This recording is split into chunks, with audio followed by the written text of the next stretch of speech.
ಇದು ಬೇಲಿಯೇ ಎದ್ದು ಹೊಲ ಮೇಯ್ದ ಕತೆ. ಇಷ್ಟು ದಿನ ರೈತರ ಮನೆ ಜಮೀನಿನ ಮೇಲೆ ವಕ್ಫ್ ಬೋರ್ಡ್ ಕಣ್ಣು ಹಾಕಿತ್ತು. ಈಗ ಕೆಲ ಪ್ರಭಾವಿಗಳು ವಕ್ಫ್ ಬೋರ್ಡ್ನಲ್ಲಿರೋರು ಆಸ್ತಿಯನ್ನೇ ನುಂಗಿ ನೀರು ಕುಡಿತಿದ್ದಾರೆ ಅನ್ನೋ ಆರೋಪ ಕೇಳಿ ಬಂದಿದೆ. ಈ ಕುರಿತ ಒಂದು ವರದಿ ಇಲ್ಲಿದೆ ನೋಡಿ.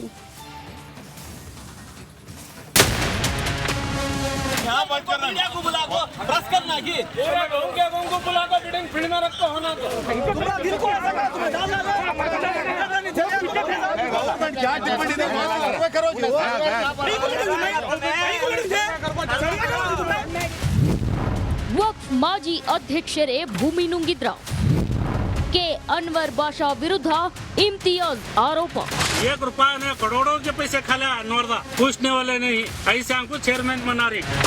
ವಕ್ಫ್ ಬೋರ್ಡ್ ಎಡವಟ್ಟು ಇಡೀ ರಾಜ್ಯಾದ್ಯಂತ ದೊಡ್ಡ ಮಟ್ಟದಲ್ಲಿ ಸುದ್ದಿ ಮಾಡಿತ್ತು.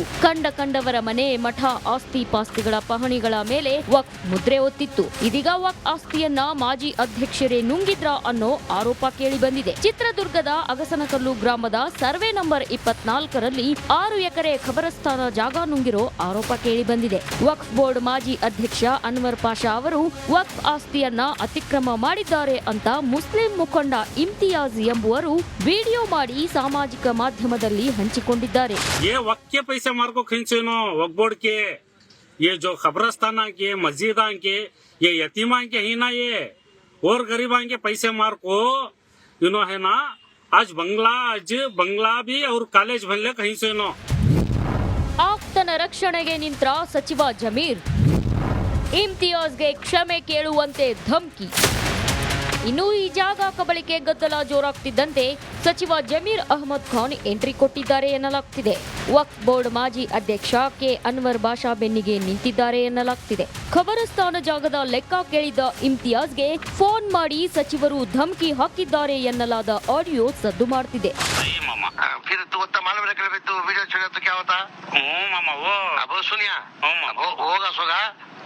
मेरे तरफ से क्या भी किसका नाम लेना को क्या भी नहीं मामा, मंजे कौन की गुमराह कर को मंजे बोले थे सो. हाँ गलती होगी, मैं माफी चाहता हूँ. जमीर साहब मिनिस्टर साहब शतम्या को रखते नहीं मुझे मालूम है. मंजे कौन की गुमराह कर दले सो. ಜಮೀರ್ ಕರೆ ಮಾಡಿ ಜಾಡಿಸಿದ್ರು ಎನ್ನಲಾದ ಆಡಿಯೋ ವೈರಲ್ ಆದ ಬಳಿಕ ಇಮ್ತಿಯಾಜ್ ಉಲ್ಟಾ ಹೊಡೆದಿದ್ದಾನೆ. ಮತ್ತೊಂದು ವಿಡಿಯೋ ಮಾಡಿ ನಾನು ಹೇಳಿದ್ದು ತಪ್ಪು ಅಂದಿದ್ದಾನೆ. कब्रस्तान के बारे में मैं सर्वे नंबर बराबर नहीं, उन्होंने घर बन ली कॉलेज बन ली घर को समझा था, मैं समझ को वीडियो बनाया था. अब वो चक्कर है, मैं सर्वे नंबर से भी सही है, अनवरदा भी सही है, उनके बारे में गालियाँ दिया था मैं. अनवरदा माफ़ करेंगे, सर्वे उनका घर की जगह घर है, खबरस्तान की जगह खबरस्तान है. ಇನ್ನು ಈ ಆಡಿಯೋ ಸದ್ದು ಮಾಡುತ್ತಿದ್ದಂತೆ ಮುಸ್ಲಿಂ ಮುಖಂಡ ಇಮ್ತಿಯಾಜ್ ಯೂ ಟರ್ನ್ ಹೊಡೆದಿದ್ದು ನನ್ನ ಜಮೀರ್ ಮಧ್ಯೆ ಸಂಭಾಷಣೆ ನಡೆದಿದೆ ಎನ್ನೋ ಆಡಿಯೋ ಸುಳ್ಳು ಎಂದಿದ್ದಾರೆ. ಇಲ್ಲ ಸರ್, ಎಲ್ಲ ಸುಳ್ಳದು, ಏನ್ ಮಾತಾಡಿಲ್ಲ ಅವರು, ನನಗೆ ಫೋನ್ ಮಾಡಿಲ್ಲ, ಮತ್ತೆ ನಾನು ಅವರಿಗೆ ಫೋನ್ ಮಾಡಿಲ್ಲ. ಇನ್ನ ಅದು ಚೆಕ್ ಮಾಡಿ ಹಾಕಿರೋದು ರೆಕಾರ್ಡಿಂಗ್ ಎಲ್ಲ, ಅದು ನಾನ್ ಮಾತಾಡಿಲ್ಲ. ಅದು ಯಾರು ಹಾಕಿದ್ದಾರೆ ಗೊತ್ತಿಲ್ಲ ಸರ್ ನನಗೆ. ಅದು ಗೊತ್ತಿತ್ತ ನಿಮ್ಗೆ ಇದು ಆಡಿಯೋ ವೈರಲ್ ಆಗಿದೆ ಅಂತ? ಇಲ್ಲ, ಅದೇ ಬೆಳಗ್ಗೆ ಗೊತ್ತಿತ್ತಲ್ಲ, ಬೆಳಗ್ಗೆ ಫೋನ್ ಮಾಡಿದಾರಲ್ಲ, ಯಾರು ಆಲ್ಟ್ರೇಷನ್ ಮಾಡಿ ಹಾಕಿದ್ದಾರೆ. ಅದು ಮಾಜಿ ಅಧ್ಯಕ್ಷರ ವಿರುದ್ಧವೇ ಭೂ ಕಬಳಿಕೆ ಆರೋಪ ಮಾಡಿದ್ದ ಇಮ್ತಿಯಾಜ್ ಇದೀಗ ತಣ್ಣಗಾಗಿದ್ದಾರೆ. ಆದ್ರೆ ನಿಜಕ್ಕೂ 6 ಎಕರೆ ಖಬರಸ್ಥಾನ ಜಾಗದಲ್ಲಿ ಅಕ್ರಮ ಆಗಿದೆಯಾ? ಸಚಿವರು ಸೈಲೆಂಟ್ ಆಗಿರೋಕೆ ಹೇಳಿದ್ಯಾಕೆ? ಇದರ ಬಗ್ಗೆ ತನಿಖೆ ಆಗಬೇಕಿದೆ. ವೀರೇಶ್, ರಿಪಬ್ಲಿಕ್ ಕನ್ನಡ, ಚಿತ್ರದುರ್ಗ.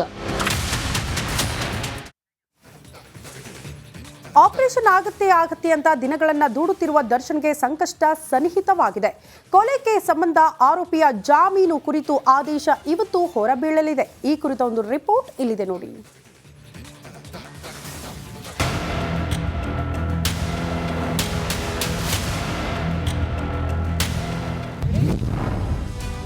ದರ್ಶನ್ ಜಾಮೀನು ಭವಿಷ್ಯ ಇಂದು ನಿರ್ಧಾರ. ಮಧ್ಯಾಹ್ನ 2:30ಕ್ಕೆ ಕೊಲೆ ಆರೋಪಿಗಳ ಭವಿಷ್ಯ. ಬೆನ್ನು ನೋವಿನ ಕಾರಣ ನೀಡಿ ಬಿಜಿಎಸ್ ಆಸ್ಪತ್ರೆ ಸೇರಿರುವ ದರ್ಶನ್ ಸ್ಥಿತಿ ಹೇಗಿದೆ? ಅವರಿಗೆ ನಿಜವಾಗ್ಲೂ ಆಗಿರೋದಾದ್ರೂ ಏನು ಅನ್ನೋದು ಗೊತ್ತಿಲ್ಲ. ಆದ್ರೆ ಕೊಲೆ ಆರೋಪಿಗೆ ನೀಡಿದ್ದ 6 ವಾರಗಳ ಗಡುವು ಮುಗಿದರೂ ಕೂಡ ಆಪರೇಷನ್ಗೆ ಡೇಟ್ ಫಿಕ್ಸ್ ಆಗಿದೆ. ಸರ್ಜರಿ ಆಗಲೇಬೇಕಿದೆ. ಬಿಪಿ ಇರುವ ಕಾರಣ ಸ್ವಲ್ಪ ತಡವಾಗ್ತಿದೆ ಅಂತ ಕೋರ್ಟ್ಗೆ ಹೇಳಲಾಗಿತ್ತು. ಆದರೆ ಡಿಸೆಂಬರ್ 11ರಂದು ಶಸ್ತ್ರಚಿಕಿತ್ಸೆ ನಡೆಯುತ್ತೆ ಅಂತ ವಕೀಲರು ಹೇಳಿದ್ರು. ಆದರೆ ಯಾವುದೇ ಆಪರೇಷನ್ ಆಗಿಲ್ಲ.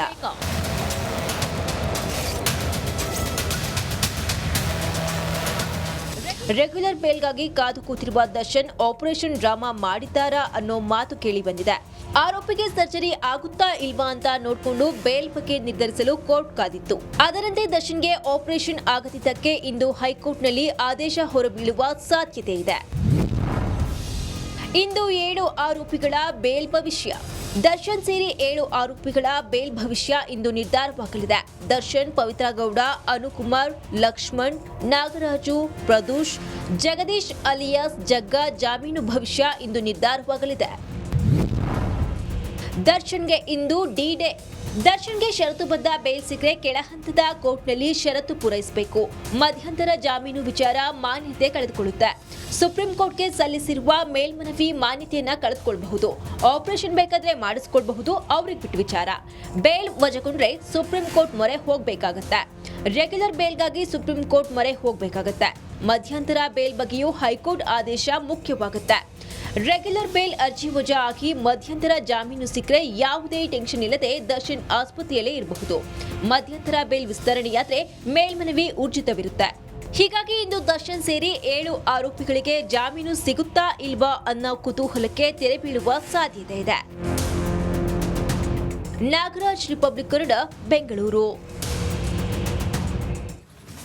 ಡೀಟೇಲ್ಸ್ ಅನ್ನ ಪಡ್ಕೊಳ್ಳೋಣ. ನಮ್ಮ ಪ್ರತಿನಿಧಿ ಅರವಿಂದ್ ನೇರ ಸಂಪರ್ಕದಲ್ಲಿ ಜಾಯಿನ್ ಆಗ್ತಿದ್ದಾರೆ. ಅರವಿಂದ್, ಸಿ.ವಿ. ನಾಗೇಶ್ವರ್ ಹೇಳೋ ಪ್ರಕಾರ ಡಿಸೆಂಬರ್ 11ಕ್ಕೆ ಸರ್ಜರಿ ಫಿಕ್ಸ್ ಅಂತ ಹೇಳಿದ್ರು, ಇನ್ನೂ ಕೂಡ ಸರ್ಜರಿ ಆಗಲಿಲ್ಲ. ಸಹಜವಾಗಿ ದರ್ಶನ್ ಅವರ ಆರೋಗ್ಯದ ಬಗ್ಗೆ ಹಲವು ಅನುಮಾನಗಳಿದೆ. ಕೋರ್ಟ್ ಹೇಗೆ ಕನ್ಸಿಡರ್ ಮಾಡುತ್ತೆ? ಇವತ್ತು ರೆಗ್ಯುಲರ್ ಬೇಲ್ ಜಾಮೀನಿನ ಭವಿಷ್ಯ ಕೂಡ ನಿರ್ಧಾರ ಆಗೋದ್ರಿಂದ ಬಹಳ ಕುತೂಹಲ ಇದೆ. ಡೀಟೇಲ್ಸ್ ಅನ್ನ ಕೊಡೋದಾದ್ರೆ